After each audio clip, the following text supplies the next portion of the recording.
За төсвийн тодголыг бол дэмжиж байгаа. Дэмжихийн дээр дэмжиж байгаа. Түрүүн ганц хоёр гишүү төсвийн тодголыг одоо 2 3 хийчлээ пупа гэж хэлээ. Төсвийн тодгол хэдэн удаа хийсэн ч болно. Тийм учраас төсвийн тодголыг би одоо дэмжиж байгаа. Зүгээр дахиад тодгол хийх нөхцөл байдал үүсэх үедээ гэж боломжилж байгаа. Бас тооцооллоо төлөвлөлт энэ төрөө маш сайн хийсэн баха гэж явахлан сайд бас найдаж байгаа шүү гэдгээс нэгдүгээр хэлчихье. За хоёрхан асуулт байна. Засгийн газрын хийх газрын даргаас юм уу энэ төрийн албаны зөвлөлийн даргаас энэ сууж байсан. Сайн төрийн албаагчдын 9% ингээд цомогдох нь ингээд нэг шугам татсан юм шиг юм ярьлаа шүү дээ. Надад нэг ийм санал байна. Сүүлийн 10 жил төрийн албаагчдын тоо эрс нэмэгдсэн. За миний 3 жишээ хэлчихье. За Монгол банк жишээлбэл одоо 10 жилийн өмнө 300 орчим ажилтнаа одоо 300 орчим ажилтнтай байсан бол одоо 750 болцсон явж байгаа. За санхүү эдийн засгийн яам гэж байсан тийм ээ. Хуучин санхүү эдийн засгийн сангийн яамчин эдийн засгийн яам хамт байсан шүү дээ. Тэгэхэд 120 30 хүн ажиллаж байсан одоо тус бүрдээ 160 хүн ажиллаж байгаа. За манай их хурлын тамгын газар уучлаарай. Би энэ 2006 онд их хурлын тамгын газар ажиллаж байсан. Тэгэхээр 120 хэдүүлээ ажиллаж байсан. Одоо 300 хүн ажиллаж байгаа. Тэгээ энэ тун шинжилгээ хийж үзсэн юм уу манай төрийн албан зөвлөх юм. Энэ нь яагаад нэмэгдээд байна? Эсвэл их хурлын ажил ингэж нэмэгдсэн юм уу? Эсвэл засгийн газрын ажил ингэж огцом нэмэгдв. Эсвэл Монгол банкны ажил тэгж их хэмжээгээр нэмэгдв. Энэ бодтой өсөлт үү ямар өсөлт вэ? Энд төрийн албаны зөвлөлийн зөв дүрм журм батлаа сууд юм уу? Эсвэл энэ нэг ажлын байрны энэ зураг авалтан дээр хийж тодорхойлдог юм байна уугүй юу? За энэ дэр нэг хариулж өгөөч.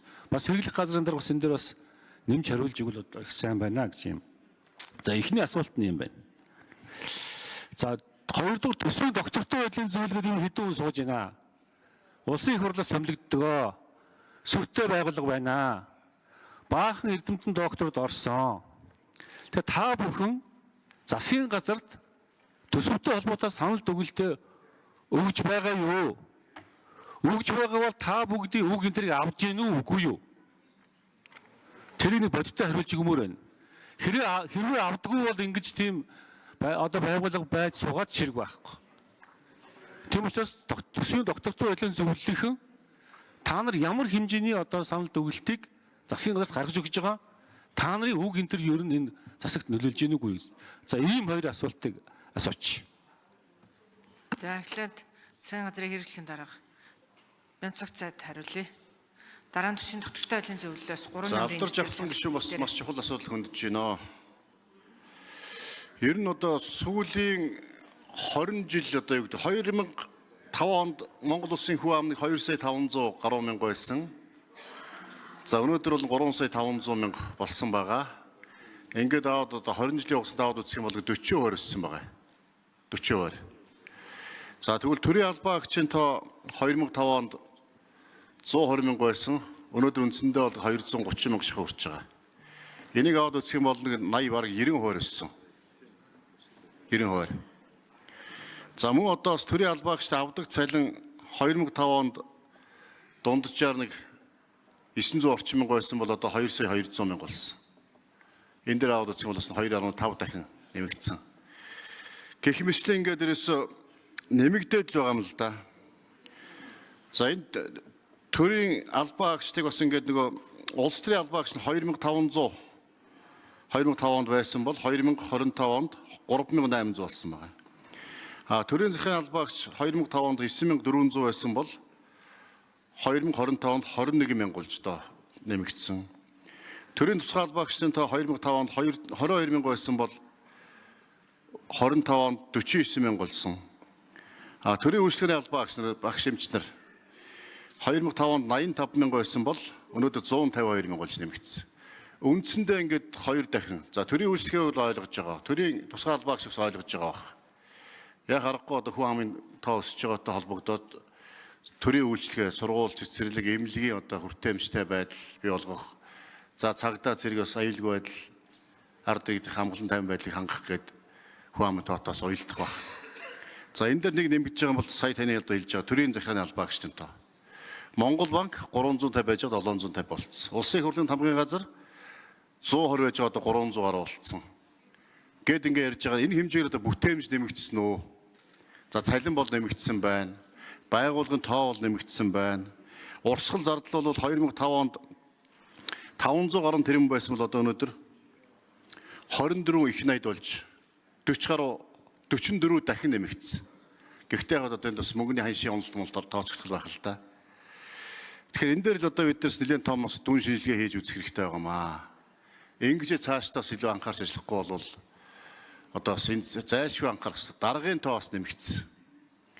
95 онд 97 онд байгууллагатай толгой байгууллагатай байсан бол 2019 онд 4374, 2024 онд 4276 гэдэг дарганы тоо ингэж нэмэгдсэн. Сая одоо таны түрүү бас хэлсэн нөгөө газар хилцээний дарга нар гэдэг одоо их олон даргатай болсон.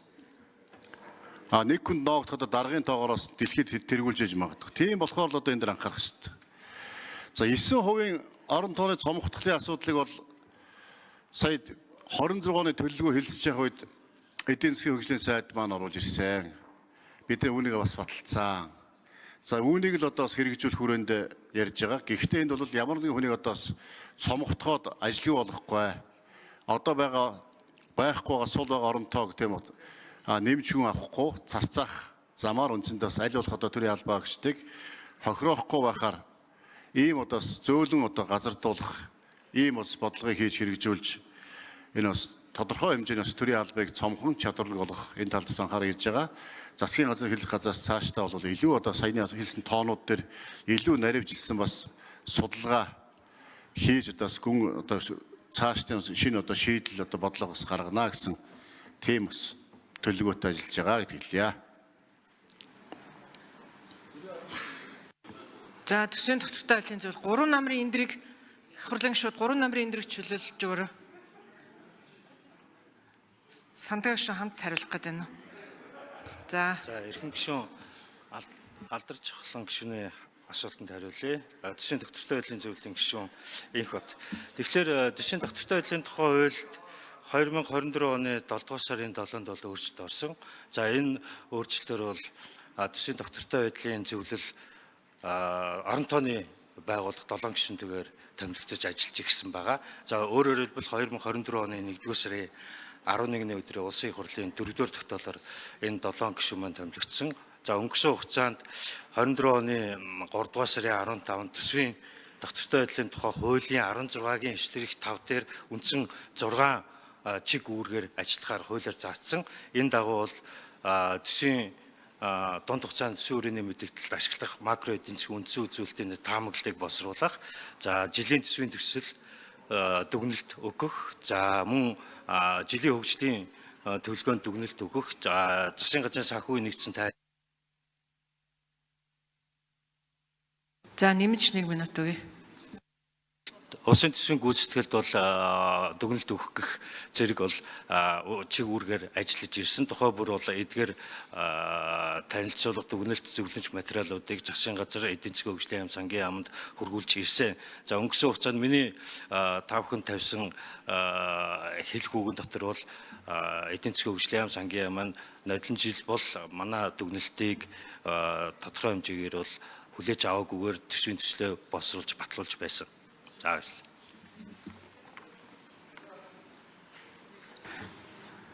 За төрийн албаны зөвлөлөөс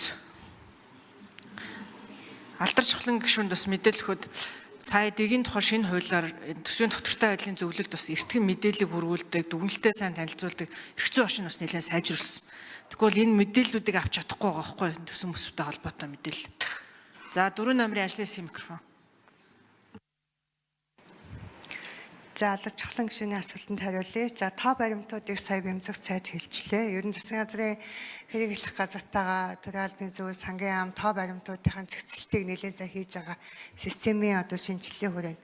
Төрийн албаны зөвлөлөөс энэ төрийн одоо байгууллагуудын болон төрийн албан хаагчдын тооны нэмэгдэлтэй холбоотой зөвлөмж болон саналуудыг тухай үед бол засгийн газар болон холбогдох байгууллагуудад өгдөг гол юм нь юу гэдэм бэ гэхээр мэдээж одоо улсын хүн амын хөгжлийн болон хүн амын тоотой уялдуулж төрийн албан хаагчдын тоо нэмэгдэнэ. Тэгвэл сүүлийн одоо ялангуяа сүүлийн 5-10 жилд бол төрийн захиргааны албан харчаантай X нэмэгдэж байгаа дээр дүн шинжилгээ хийж чигүүрийн шинжилгээнүүдийг ялангуяа яам агентлаг засаг даргын тамгын газарт хийх нь зүйтэй байна. Энэ дээр бид нар хян шинжилгээ хийжсэн хоёрч тайлангаа бол холбогдох байгууллагуудаас хөргүүлж ирсэн. Тэгээ одоогийн энэ их хурлаар хилцэж байгаа 9% орон тооны буудалт болон Тодруулах. За алдарч хөлн гишүүн нэмж тодруулъя. За сая манай төсвийн доктортой хуулийн зөвлөлийн бидний саналыг тодорхой хэмжээгээр аваагүй гэж хэлж байна. Ер нь аваагүй юм. Гэхдээ та хэд мань одоо бас сангийн хамтаас хамтарч ажилламаар байна. Санд энтрийг төрүүлж өгөөд өөрсдөө одоо байгаа гэдгийг бас мэдрүүлж ажилламаар байна.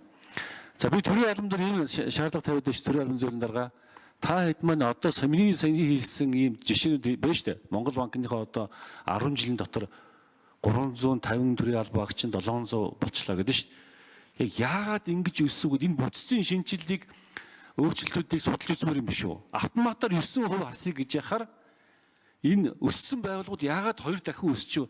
Ажил нь үнэхээр нэмэгдсэн юм уу, нэмэгдээгүй мүү гэдгийг ингээд үзэхгүй бол бид нар ингээд аажим нэмэгдсээр байгаад төрийн албан тооцоо хэдэн зуун мянга болчиход байгаа. Тэгэхээр та хэд мань төрийн албан зөвлөлийн зөндөө ажилтнуудтай та бүгд энийг үзэж болохгүй юу?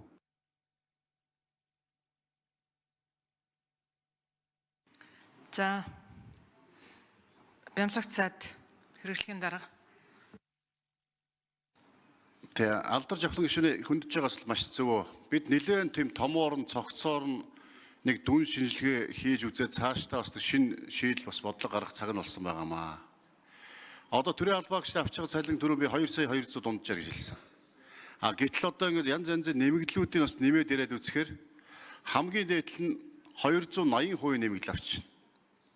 2 сая төгрөгийн цалин авдаг үндсэн цалин. Дээрэс нь нөгөө нэг одоо олон төрлийн янз янзын төрийн албаны хууль одоо бос хуулиудаар нэмсээр байгаад ингэсэн. Тэр нэмэгдлүүд нь аваад үзэх хамгийн дээд нь 280%. Буюу одоо үндсэн цалин 2 сая, нэмэгдэл цалинтаа 5 сая 600 мянга цалин авдаг болсон. Энэ ч л үндсэндээ нөгөө төсвийн зардлыг нэмэгдүүлээд тэг бүтээмж нь бас яг түүнтэй адилхан байна уу гэж үзэхээр бас тийм үү. Бүтээмж нь бас дахиж үнэлж үзэх хэрэгтэй. Дахиад одоо юу гэдэг юм бас одоо мэдээллийн технологи, химэл, оюун ухаан гэдэг олон давуу талууд бий болцсон байж байгаа. Энийг одоо аваад үзэх юм бол өшөө илүү тийм үү бүтээмж гарах хэрэгтэй. Гэтэл бүтээмж гарах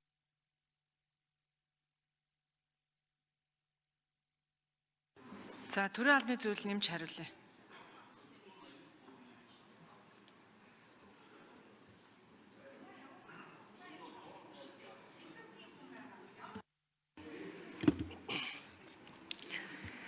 За гишүүний асуултанд нэмж хариулъя. 2024-2025 оны эхний 3 сард төрийн албаны зөвлөлөөс өмнө нь одоо байгуулагдсан байсан нийт 16 яам болон засаг даргын тамгын газарт яг энэ одоо чигүүрийн шинжилгээгээ зөв хийж оронтойгоо зөв тогтоосон хэсэгтээ шалгалт хийж зөвлөгөө зөвлөмжүүдийг өгсөн. Өгөөд одоо ерөнхийдөө бол нийт алдаа дутагдлын 60 гаруй хувийн засагдаа явж байна. За улсын их хурлын төрийн байгуулалтын байнгын хорооноос манайд бас үүрэг өгсөн байгаа. Улсын их хурлын харьяа бүх байгууллагуудад яг энэ шалгалтыг хийгээд ямар одоо давхар зөрчил байгааг илрүүлж гаргаж ирэх гэсэн үүрэг өгсөн. Бид нар энэ дээр бол одоо ингээд ажиллаа явж байгаа.